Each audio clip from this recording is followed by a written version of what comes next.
my father, your 46th President of the United States, Joe Biden.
Thank you.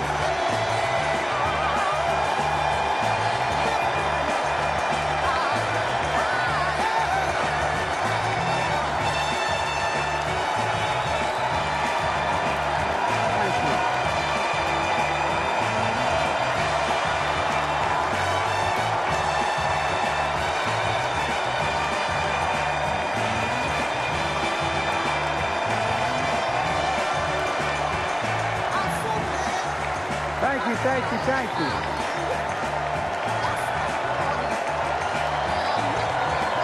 Thank you.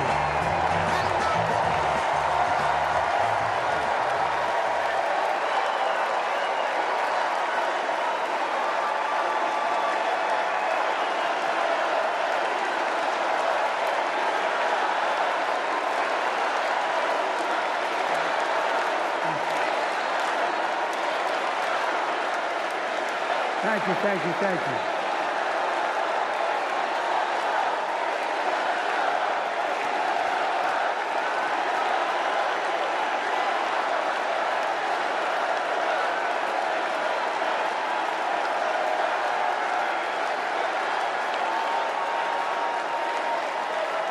Thank you, thank you, thank you.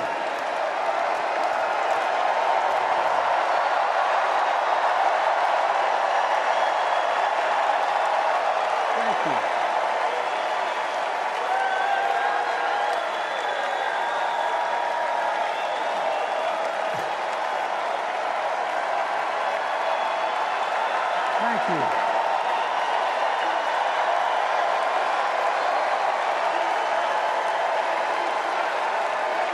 Thank you. I love you. Thank you.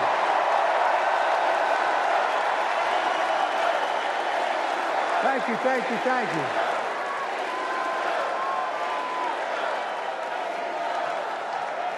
That was my daughter.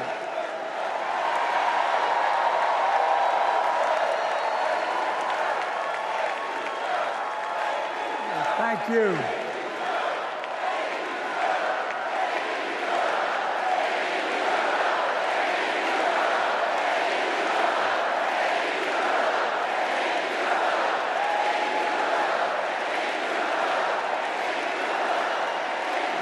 Thank you, thank you, thank you. Thank you. Thank you, Mitchell. I tell you what.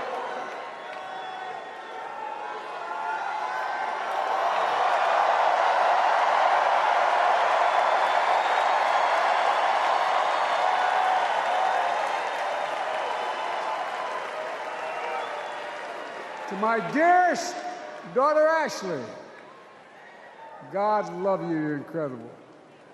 Thanks for the introduction and for being my courageous heart, along with Hunter and our entire family, and especially our rock, Jill.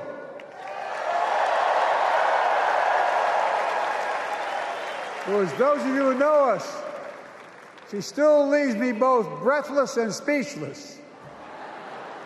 Everybody knows her. I love her more than she loves me.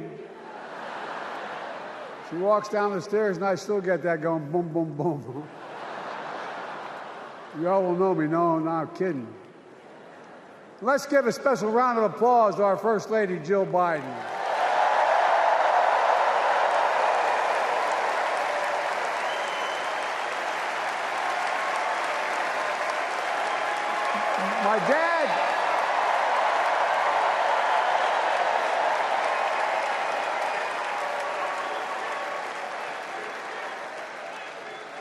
My dad used to have an expression, for real. He'd say, Joey, family is the beginning, the middle, and the end. And I love you all. Folks. And America, I love you.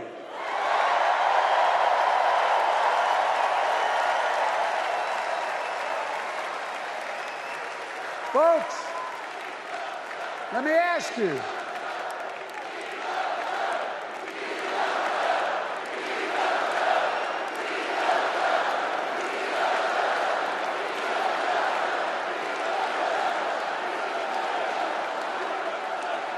Let me ask you, are you ready to vote for freedom?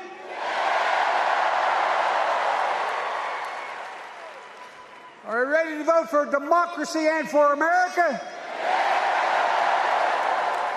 Let me ask you, are you ready to elect Kamala Harris and Tim Walz, President and Vice President of the United States?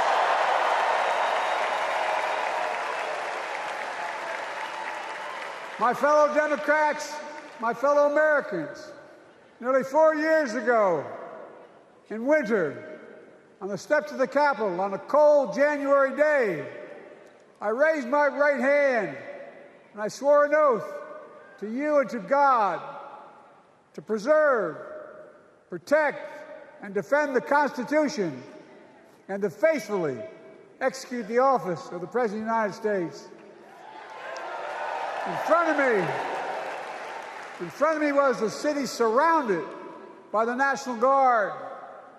Behind me, a Capitol just 2 weeks before had been overrun by a violent mob.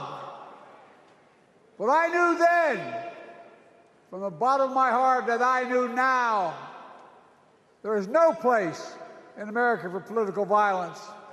None.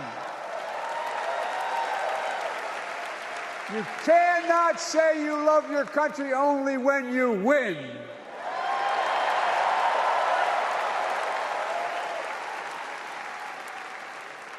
In that moment, I wasn't looking to the past. I was looking to the future. I spoke of the work at hand, the moment we had to meet. It was, as I told you then, a winter of peril and possibility. Of peril and possibility. We're in the grip of a once-in-a-century pandemic, historic joblessness, a call for racial justice long overdue, clear and present threats to our very democracy. Thank you.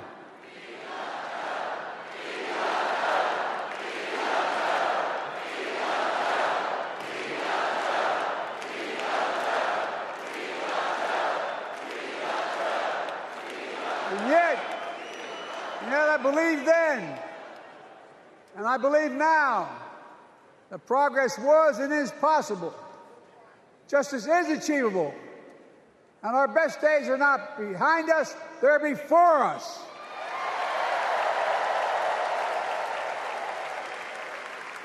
Now it's summer. The winter has passed. And with a grateful heart, I stand before you now on this August night to report that democracy has prevailed. Democracy has delivered. And now democracy must be preserved.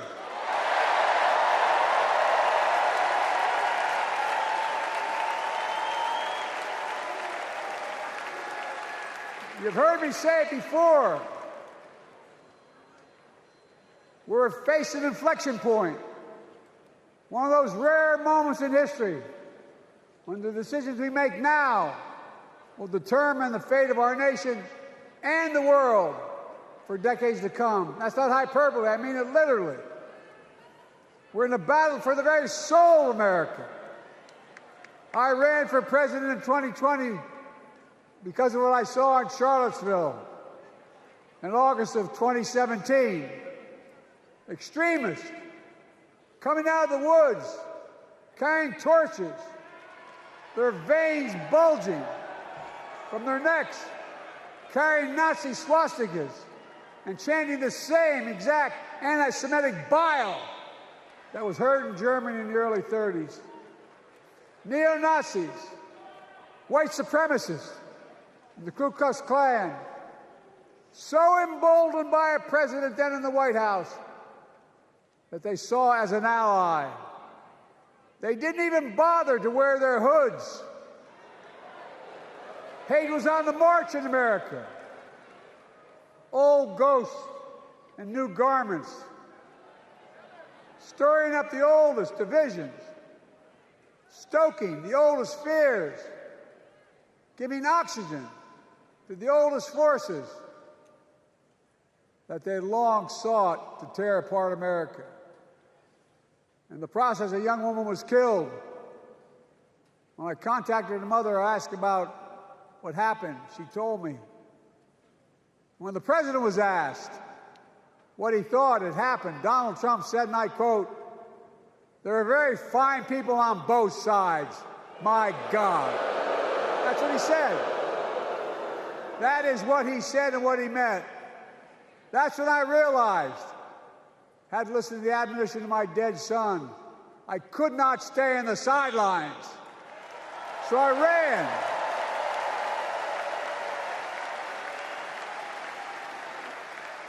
Because I had no intention of running again.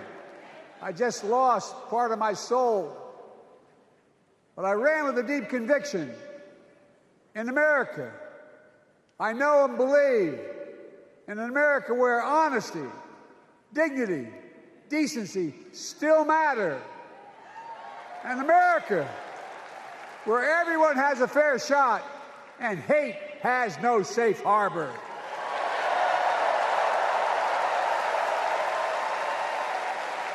An America where the fundamental creed of this nation, that all of us are created equal, is still very much alive. And a broad coalition of Americans joined with me.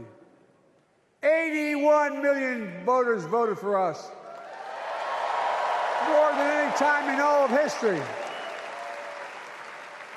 Because of all of you in this room and others, we came together in 2020 to save democracy.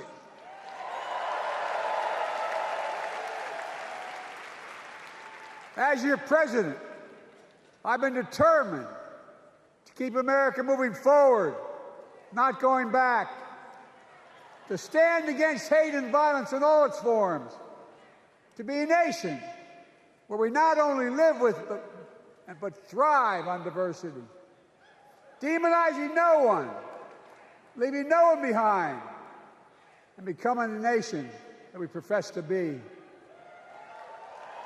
I also ran to rebuild the backbone of America, the middle class.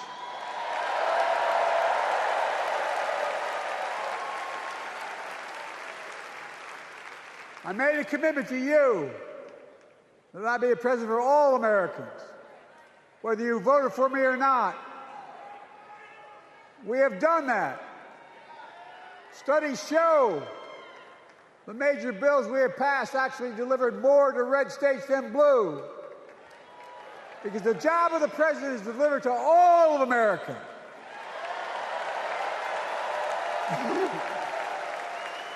Because of you, and I'm not exaggerating, because of you, We've had one of the most extraordinary 4 years of progress ever, period.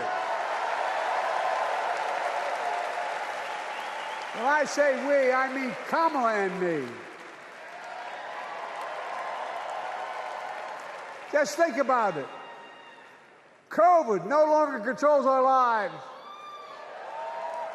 We've gone from economic crisis to the strongest economy in the entire world. Record 16 million new jobs. Record small business growth. Record high stock market. Record high 401ks. Wages up. And inflation down, way down, and continuing to go down.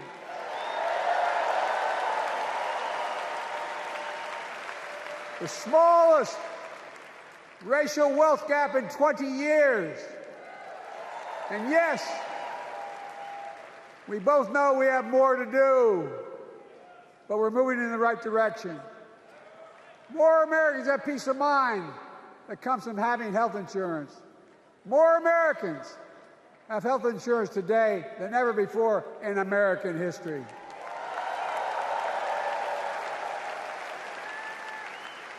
And after, as a young senator beginning to fight for 50 years to give Medicare the power to negotiate lower prescription drug prices, we finally beat Big Pharma.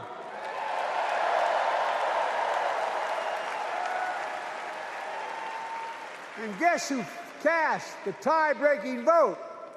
Vice President, soon-to-be President Kamala Harris.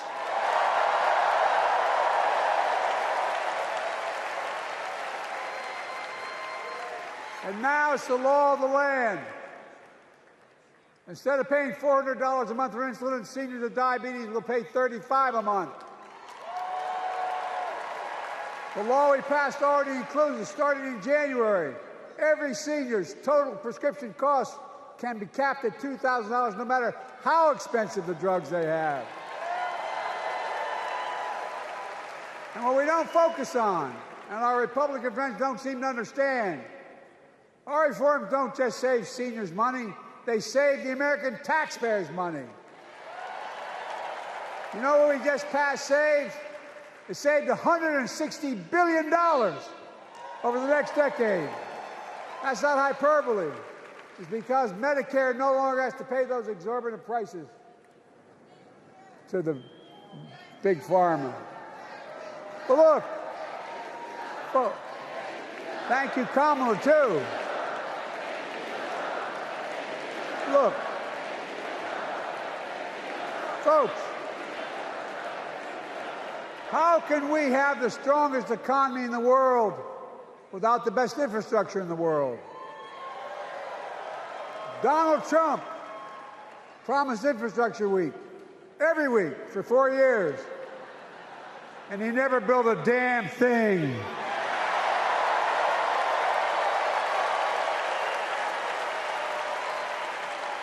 But now, because of what Kamala and I have done, remember we were told we couldn't get it done. Remember when we came into office, we couldn't get anything passed? But right now, we're giving America an infrastructure decade, not week. We're modernizing our roads, our bridges, our ports, our airports, our trains, our buses. We're removing every lead pipe from schools and homes so every child can drink clean water. We're providing affordable high-speed internet for every American, no matter where they live, not unlike what Roosevelt did with electricity. And so much more. We are uniting the country. We're growing our economy. We're improving our quality of life. And we're building a better America.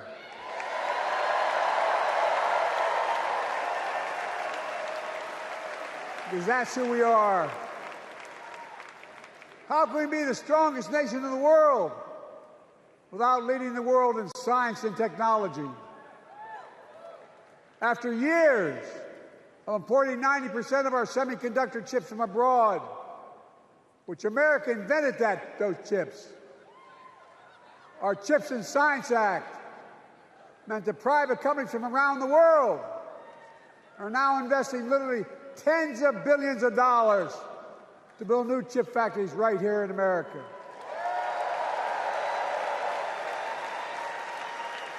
And over that period, they'll create tens of thousands of jobs. And many of those jobs in the so-called fabs, the buildings that make the chips, that's being constructed now. And guess what?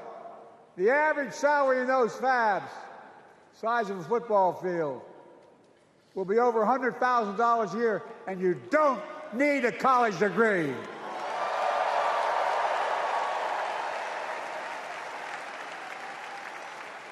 Because of you and so many electeds out there, American manufacturing is back. Where the hell to say we wouldn't lead the world in manufacturing? 800,000 new manufacturing jobs.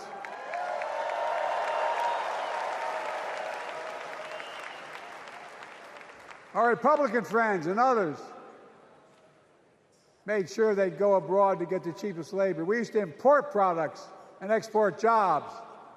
Now we export American products and create American jobs right here in America, where jobs belong. With every new job, with every new factory, pride and hope is being brought back to communities throughout the country that were left behind. You know you're from them, many of you. You know what it's like when that factory closed, where your mother, your father, your grandmother, grandfather worked. And now you're back, providing once again, proving that Wall Street didn't build America, the middle class built America, and unions built the middle class.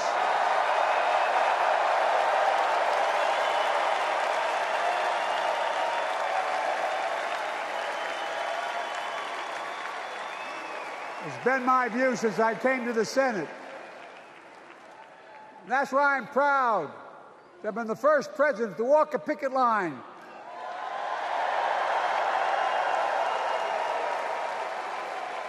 and be labeled the most pro-union president in history, and I accept it.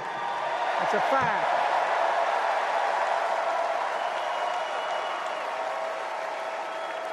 Because when unions do well, we all do well.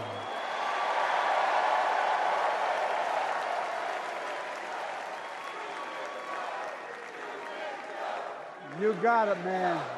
You got it.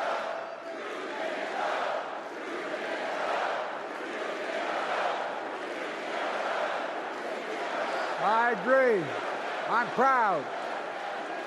Look, remember we told we couldn't get anything done because we couldn't get anything done in the Congress? Well, with your support, we passed the most significant climate law in the history of mankind.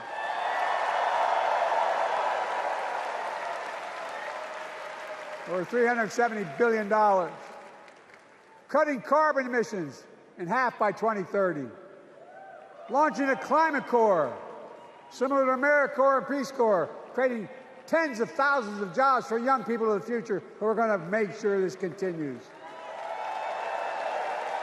Creating hundreds of thousands of jobs in clean energy for American workers, including the IBEW installing 500,000 charging stations all across America.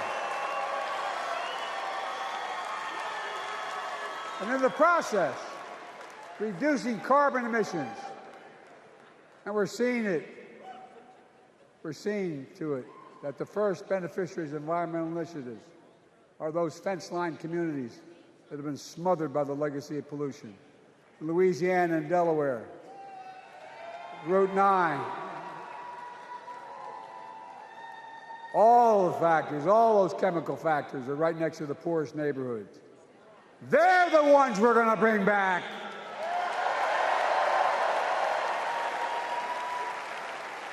And how? How can we be the greatest nation in the world without the best education system in the world? Donald Trump and the Republican friends, they not only can't think, they can't read very well. Seriously, think about it. Look at their Project 2025. They want to do away with the Department of Education. Well, during the pandemic, Kamala and I helped states and cities get back their schools back open.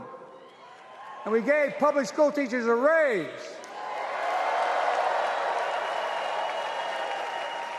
We created apprenticeships with businesses and communities, putting students on a path to a good paying job, whether or not they go to college. And by the way, we're making college a hell of a lot more affordable. Increasing Pell Grants by $900. Over $15 billion to HBCUs. Minority service education, including Hispanic institutions and tribal colleges. We kept our commitment to provide more student relief than ever by lifting the burden of helping millions of families so they can get married, start a family, buy a home, and begin to build family wealth and contribute to the community and grow our economy. It's not costing us, it's creating more wealth. We fundamentally transformed how our economy grows, from the middle out and the bottom up instead of the top down. You know, my dad used to say there wasn't a whole hell of a lot to drop down on my kitchen table at the end of the month. I come from a basic middle-class family, 3-bedroom house, 4 kids, a grandpop living with us, decent neighborhood, but never a penny to spare. And look, that top-down notion never worked. A lot of Democrats didn't think it worked, thought it worked, but it doesn't. And when we did all that, what we've done, everybody can do well. Everybody.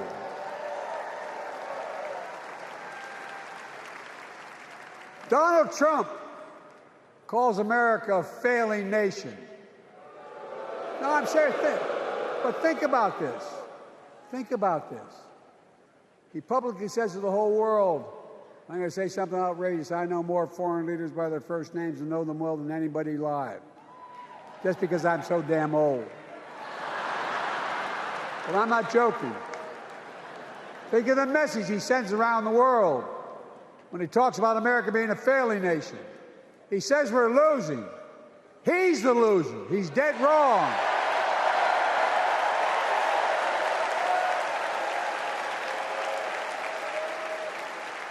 Many of you are very successful people who travel the world.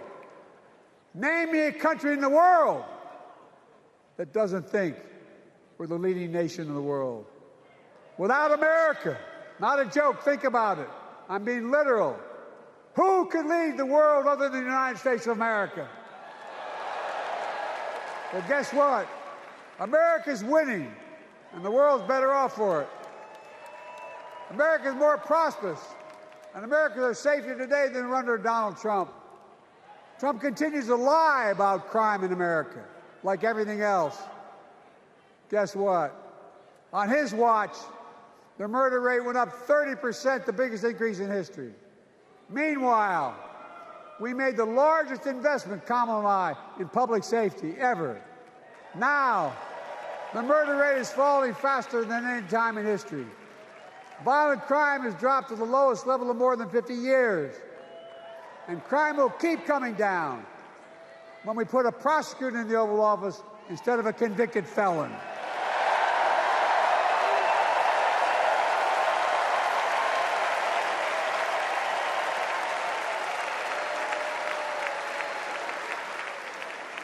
And folks, the distinguished senator from the C Senator from California and I passed the first ban on assault weapons.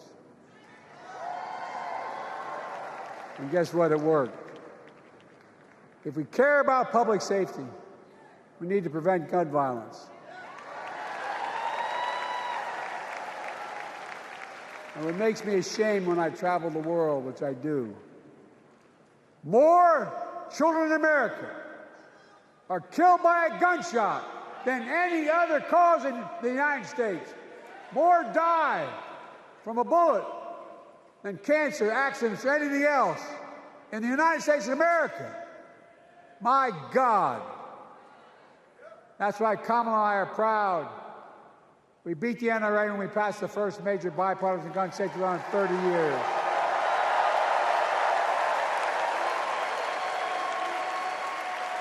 I'm serious. That comes from here. And now it's time to ban assault weapons again. And demand universal background checks.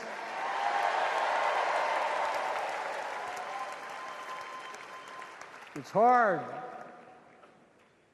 I never thought I'd stand before a crowd of Democrats and refer to a president as a liar so many times. No, I'm not trying to be funny. It's sad. Trump continues to lie about the border. Here's what he won't tell you. Trump killed the strongest bipartisan border deal in the history of the United States that we negotiated with the Senate Republicans. It took 4 weeks.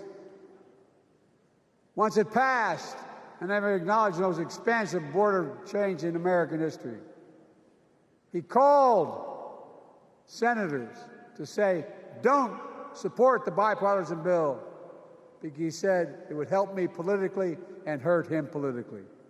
My God. No, I'm serious. Think about it. Not a joke. Ask even the press who doesn't like me. They'll tell you that's true. Typically, Trump, once again, putting himself first and America last. Then I had to take executive action. The result of the executive action I took, border encounters have dropped over 50%. In fact, there are fewer border crossings today than when Donald Trump left office. And unlike Trump, we will not demonize immigrants, saying they're the poison of blood of America, poison the blood of our country. Kamala and I are committed to strengthening legal immigration, including protecting dreamers and more.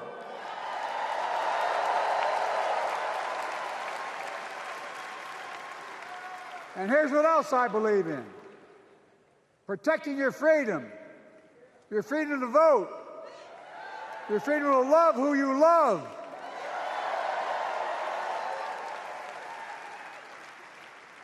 And your freedom to choose.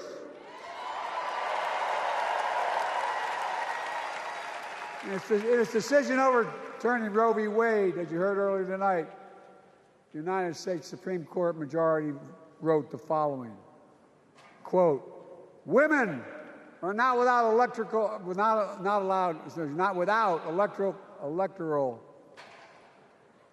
or political power. No kidding. MAGA Republicans found out the power of women in 2022. And Donald Trump is going to find out the power of women in 2024.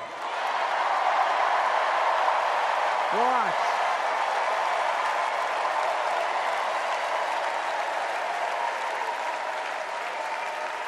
And where Trump and his mega Republican right-wingers seek to erase history, we Democrats continue to write history and make more history. I'm proud to have kept my commitment to appoint the first black woman in the United States Supreme Court.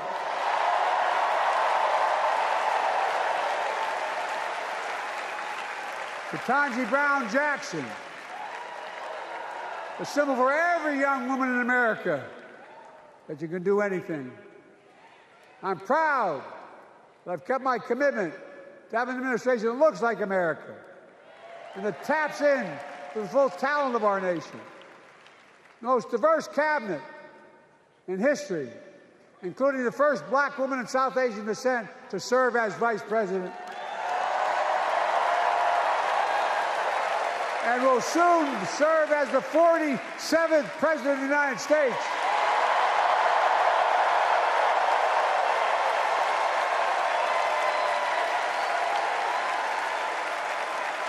She is good. Look. Thank you, Kamala.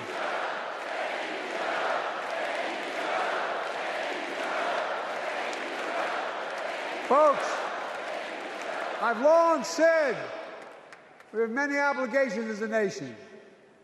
But I got in trouble years ago for saying I'd make no apologies. We have only one truly sacred obligation: to prepare and equip those we send to war and care for them and their families when they come home and when they don't. That's why I'm so proud to have written and signed the PACT Act,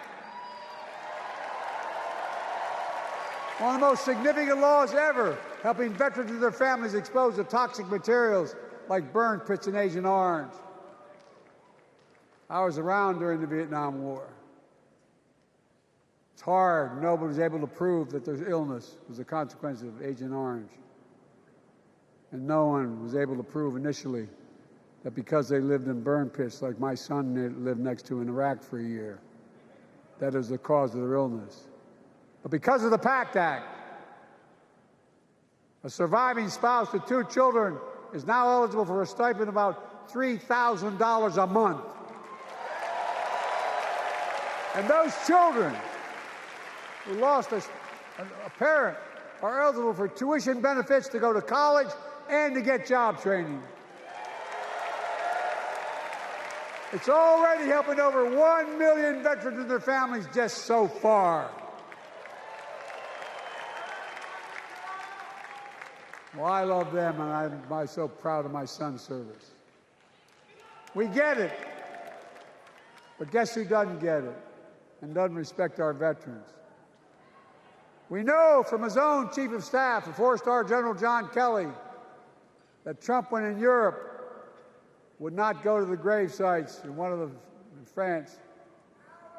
The brave service members who gave their lives to this country, he called them suckers and losers. Who in the hell does he think he is? Who does he think he is? There's no words for a person. They are not the words of a person not worthy of being commander-in-chief, period. Not then, not now, and not ever. I mean that. I mean that from the bottom of my heart.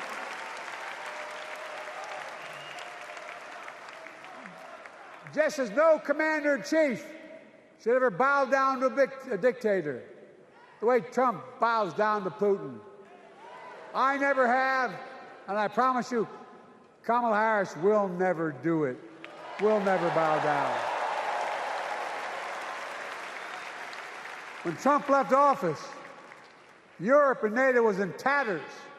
Not a joke. America First doctrine changed our whole image in the world.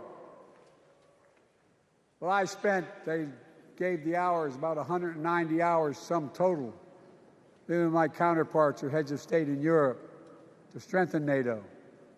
We did. We united Europe like it hadn't been united for years, adding Finland and Sweden to NATO. 10 days before he died, Henry Kissinger called and said, not since Napoleon has Europe not looked over their shoulder at Russia with dread, until now. Until now.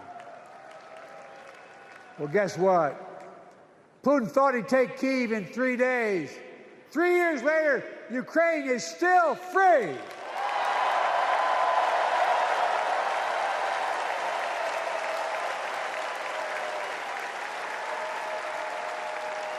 When I came to office, the conventional wisdom was that China would inevitably surpass the United States.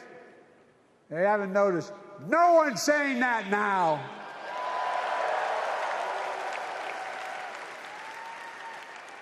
And we'll keep working to bring hostages home and end the war in Gaza and bring peace and security to the Middle East.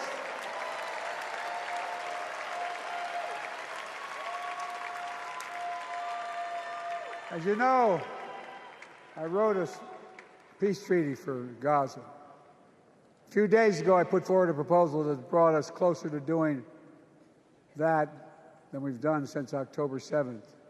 We're working around the clock, my Secretary of State, to prevent a wider war and reunite hostages with their families and surge humanitarian health and food assistance into Gaza now. To end the civilian suffering of the Palestinian people. And finally deliver a ceasefire and end this war.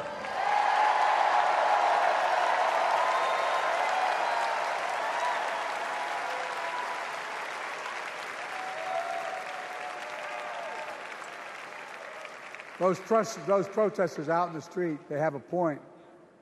A lot of innocent people are being killed on both sides. Just as we worked around the clock to bring home wrongfully detained Americans and others from Russia in one of the most complicated swaps in history, but they're home. Kamala and I are going to keep working to bring all Americans wrongfully detained around the world home. I mean it. Folks, I've got 5 months left in my presidency. I've got a lot to do. I intend to get it done.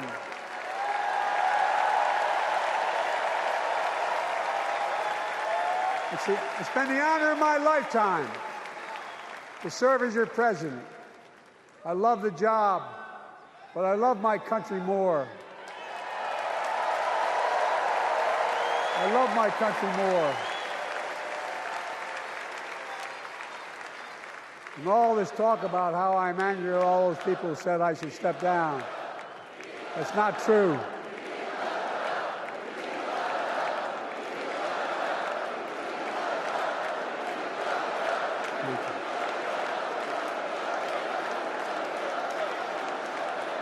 I love my country more, and we need to preserve our democracy. In 2024, we need you to vote. We need you to keep the Senate. We need you to win back the House of Representatives. And above all, we need you to beat Donald Trump.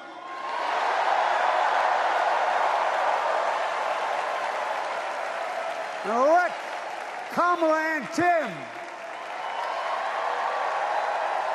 President and Vice President of the United States of America.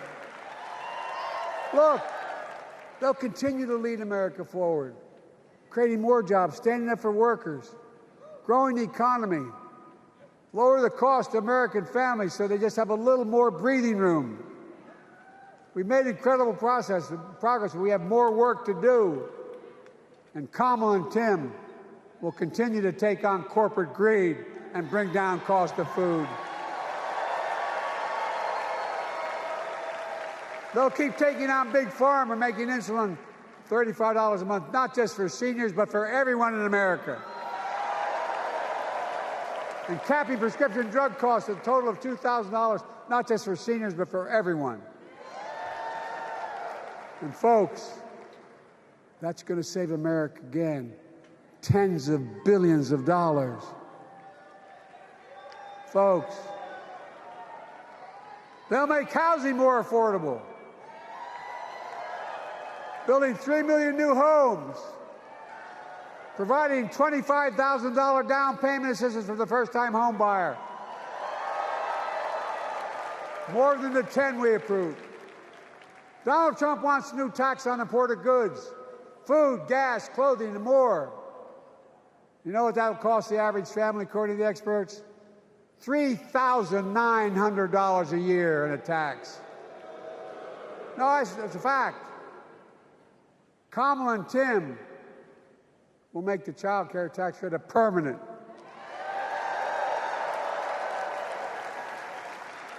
Lifting millions of children out of poverty and helping millions of families get ahead. But you know what Trump has? He created the largest debt any president had in 4 years with his $2 trillion tax cut for the wealthy.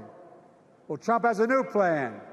He wants to provide a $5 billion tax cut for corporations and the very wealthy. Read it. Put us further in debt. And folks, you know we have 1,000 billionaires in America. You know what their average tax rate they pay? 8.2%. If we just increase their taxes, we proposed to 25%, which isn't the highest tax rate even, it would raise $500 billion new dollars over 10 years. They'd still be very wealthy. Look, Kamala and Tim are going to make them pay their fair share. They'll protect Social Security and Medicare. Trump wants to cut Social Security and Medicare. Kamala and Tim will protect your freedom. They'll protect your your right to vote. They'll protect your civil rights. And you know Trump will do everything to ban abortion nationwide. Oh, he will. You know, Kamala and Tim will do everything they possibly can. That's why you have to elect a Senate and a House to restore Roe v. Wade.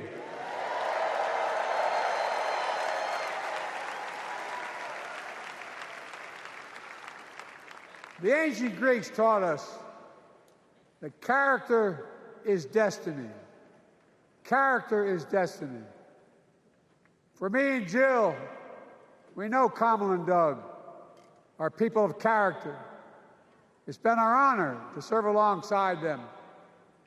And we know that Tim and Gwen Walz are also people of great character. Selecting Kamala was the very first decision I made when I became our nominee. And it was the best decision I made my whole career.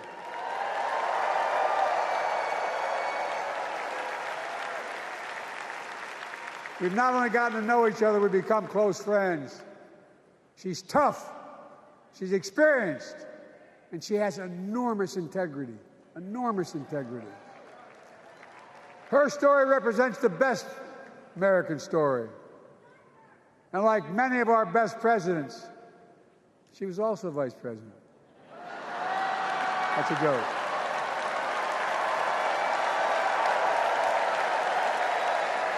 But she'll be a president our children can look up to. She'll be a president respected by world leaders because she already is. She'll be a president we can all be proud of. And she will be a historic president who puts her stamp on America's future.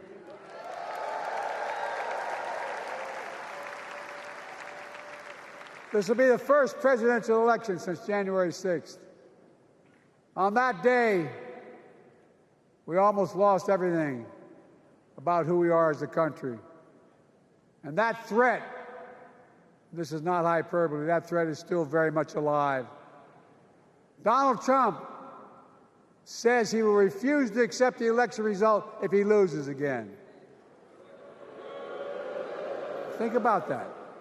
He means it. Think about that. He's promising a bloodbath if he loses, in his words. And that he'll be a dictator on day one, in his own words. By the way, this sucker means it. No, I'm not joking. Think about it. Anybody else said that in the past, you'd think he was crazy. He is crazy, but you'd think it was an exaggeration, but he means it. We can't let that happen. Folks, all of us carry a special obligation. Independents, Republicans, Democrats. We saved democracy in 2020, and now we must save it again in 2024.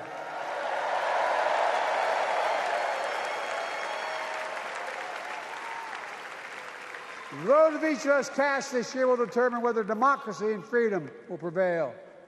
It's that simple. It's that serious. And the power is literally in your hands. History is in your hands. Not hyperbole.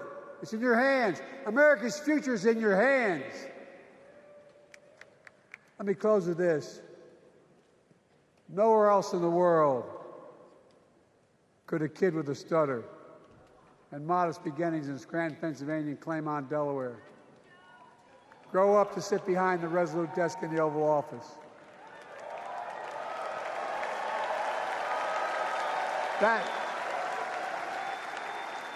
That's because America is and always has been a nation of possibilities. Possibilities. We must never lose that. Never. Kamala and Tim understand that this nation must continue to be a place of possibilities, not just for the few of us, but for all of us. So join me in promising your whole heart to this effort, and where my heart will be. I promise I'll be the best volunteer Harrison Walsh has Camden ever seen.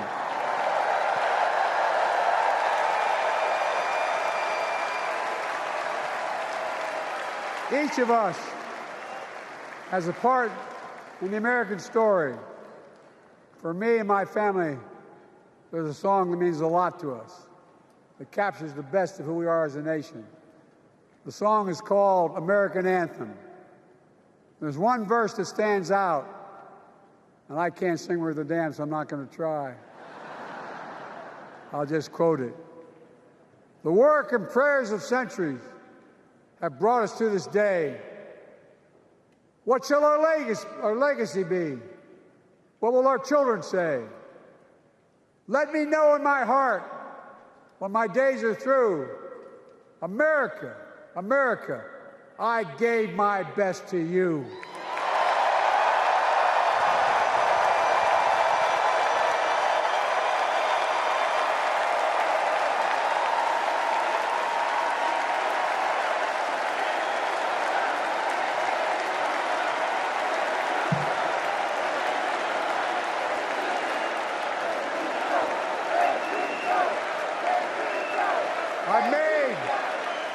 I've made a lot of mistakes in my career, but I gave my best to you.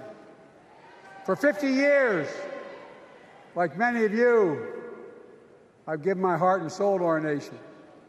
And I've been blessed a million times in return with the support of the American people.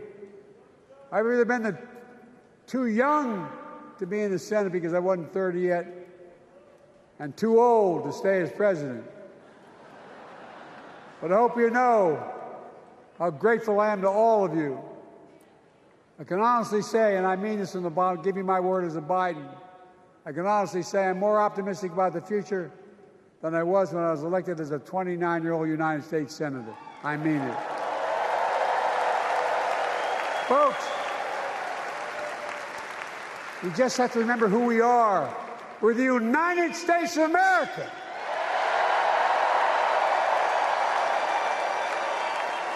And there's nothing we cannot do when we do it together.